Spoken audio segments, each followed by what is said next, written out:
மந்திரம் சூனியங்களால் ஆரவள்ளி சூரவள்ளின்ற 2 அரக்கிகள் ஒரு நாட்டையே கட்டி வச்சிருந்துருக்கிறாங்க. இதை கண்டு கடும் கோபம் அடைந்த பீமன் அவர்களை அழிக்க வேண்டும் சொல்லி கையில் வாளை ஏந்திக்கிட்டு அழிக்க போறாரு. அழிக்க வந்த பீமனை ஆரவள்ளியும் சூரவள்ளியும் சேர்ந்து சிறை பிடித்து அவரை ஒரு வலையில கட்டி வச்சிடுறாங்க.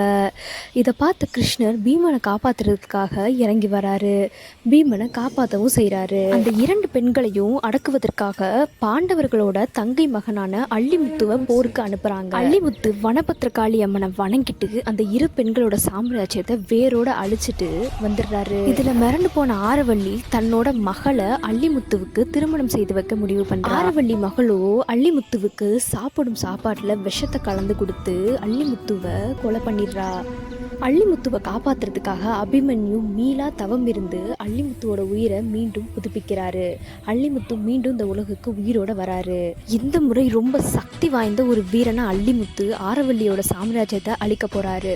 போகிறப்போ வனபத்திரகாளி அம்மனை வணங்கி ஒரு பூஜையை செஞ்சுட்டு வேகமாக போய் அவங்க ராஜ்யத்தை அழிச்சிட்டு மீண்டும் வெற்றியோட திரும்பி வராரு.